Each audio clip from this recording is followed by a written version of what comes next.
Buenas tardes, mi nombre es Valeria Antonella Gudielullo, pertenezco al grupo 1A y expondremos sobre el ensayo de consolidación unidimensional basado en la norma ASTMD 2435 y la norma técnica peruana 339.154. La finalidad de este ensayo es para determinar la velocidad y magnitud de deformación de un suelo que está confinado lateralmente y drenado axialmente, sujeto a cargas que se le aplican a ellas, cargas controladas en base a la norma, ¿no? Y con esto se puede realizar la curva de compresibilidad. El procedimiento que nos brindan las normas es el siguiente. El bloque de la muestra es llevado al laboratorio envuelto en parafina, ¿no? Esto se procede a retirar, quedándonos solamente netamente con el suelo. Seguido, con el anillo cortante se procede a sacar de la muestra un pequeño pedazo, ¿no? Por decirlo así. Este se enrasa y con el material sobrante se llenan los vacíos de la muestra. Seguido se procede a medir, a tomar a notar su peso.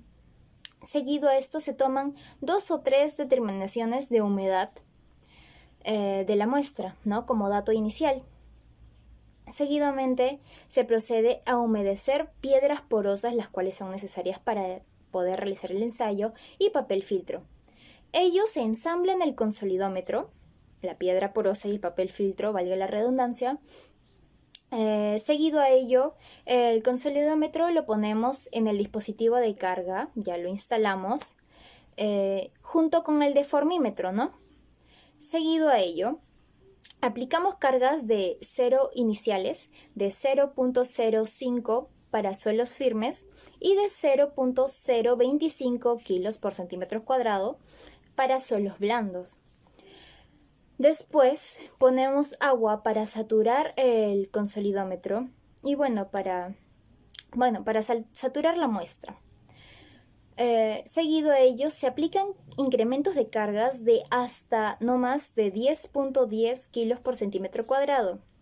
Al aplicar los incrementos de carga se toman registro de las lecturas que realiza el equipo en un lapso de horas de 1, 2, 4, 8 hasta 24 horas.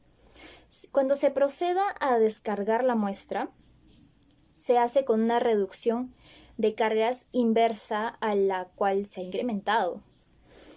Seguido a ello se procede a secar a pesar la muestra inicialmente antes de proceder a secarla a una temperatura de 110 grados más menos 5 grados, ¿no? Esta muestra ya seca se pesa y finalmente se toma una determinación de humedad final. Muchas gracias. Ese fue el procedimiento para el ensayo en laboratorio. El coeficiente de consolidación es aquel que representa la velocidad de consolidación, el cual depende de la sobrecarga y la conductividad hidráulica del suelo, por lo que no es constante en el transcurso. El primer método, que es el método de Casagrande, es el método gráfico, el cual debemos trazar una curva de deformación versus el logaritmo del tiempo. Luego de trazar esta curva, para hallar la deformación al 0%, se utilizan dos puntos. El primero, que es al inicio de la curva, y el segundo, que se utiliza en un tiempo t2 igual a 4t1. Luego vemos la diferencia de altura entre estos y lo proyectamos hacia arriba del primer punto. En este punto lo proyectamos a la intersección con el eje de las ordenadas y estaríamos hallando la deformación al 0%. Para la deformación al 100% se utilizan dos tangentes, la tangente al punto de inflexión y la tangente al último punto de la curva. En su intersección lo proyectamos hacia el eje de las ordenadas y hallamos la deformación al 100%. Para la deformación al 50% se utiliza la mitad del 0% y del 100%. Y para hallar el T50 solo proyectamos en el eje de las abscisas, en aquel punto de la deformación del 50%. Y luego aplicamos la fórmula y encontramos el coeficiente de deformación. Para el método de Taylor debemos trazar una curva en la gráfica en la cual se enfrenta la deformación y la raíz del tiempo. Aquí cambia. Debemos trazar una línea sobre la curva el cual tome los mayores puntos posibles sobre esta. tomando el punto A en la intersección del eje de Solanadas y el punto B en el eje de las abscisas. Luego determinamos la distancia x, que es la distancia sobre el eje de la raíz del tiempo. Luego calculamos el 1.15x y le ponemos el punto C, para luego trazar una línea del punto A al punto C, y la intersección con la curva de formación estaríamos encontrando el T90.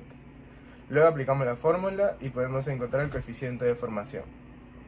Buenas tardes, profesora. Mi nombre es Rafael Freddy Curí Negrillo y yo le voy a hablar acerca de las curvas de compresibilidad y el cálculo del asentamiento. En primer lugar, la curva de compresibilidad. Una vez se tenga las gráficas de las curvas de compresión por cada carga, se procede a calcular la relación de vacíos de la muestra con la altura final que éstas poseen por cada carga. Una vez realizado esto, se procede a graficar la curva de compresibilidad, ya sea en una escala logarítmica o aritmética. Dicha curva posee tres trazos. El primer trazo, la zona A o la zona de precompresión, es la zona en la cual el suelo presenta un comportamiento elástico. La zona B o zona virgen, el suelo comienza a experimentar aquellas cargas que jamás había experimentado antes. Y por último, la zona C o la zona de descarga es la zona donde el valor de la carga llega a cero o alcanza el valor de cero. Ahora, si se desea conocer el valor de la presión efectiva de consolidación, se necesita desde el punto A trazar dos rectas, una recta tangente y una recta horizontal. Entre dichas rectas se traza una recta bisectriz y también se alarga el tramo recto del punto B. Dicha intersección va a causar un punto. La abscisa de este punto va a ser el valor de la presión efectiva. Ahora vamos a hablar sobre el cálculo del asentamiento. Esta es la fórmula general para calcular el asentamiento. Como mencioné antes, en la curva de compresibilidad hay tres zonas distinguibles: la zona de precompresión, la zona virgen y la zona de descarga. En el tramo recto o virgen nos podemos percatar de que en la variación de índice de vacíos con el logaritmo de las tensiones aplicadas es lineal. Por lo tanto, se puede calcular el pendiente de dicha recta, el cual nos daría el valor del índice de compresión. Ahora, si reemplazamos estos valores en la fórmula general, podemos obtener esta nueva fórmula. Para los suelos preconsolidados se pueden presentar dos casos. El primer caso es cuando la suma de la presión efectiva más la sobrecarga es menor a la carga de preconsolidación. En estos casos nosotros vamos a tener que utilizar el valor del índice de recompresión, el cual nos permitirá obtener esta nueva fórmula para poder calcular el asentamiento.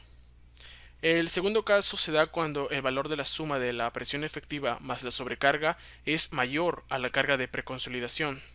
En estos casos vamos a necesitar conocer el valor del índice de recompresión y el índice de compresibilidad, el cual vendría a ser igual a la pendiente de las rectas de precompresión y de la recta del tramo virgen, brindándonos así esta nueva fórmula para calcular el asentamiento. Ahora revisaremos algunas fuentes de error que se pueden presentar durante la ejecución del ensayo. En primer lugar, realizar una incorrecta medición de las dimensiones de la muestra debido al mal funcionamiento de los equipos o a la incorrecta manipulación de estos. En segundo lugar, considerar los valores errados del flexímetro con respecto al tiempo. En tercer lugar, dejar restos de parafina en la muestra o que ésta no esté completamente limpia. En cuarto lugar, no garantizar la permeabilidad de la muestra y bloquear el flujo de agua.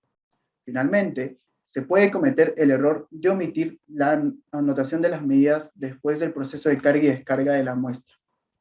Por este motivo, es importante tener en cuenta lo siguiente.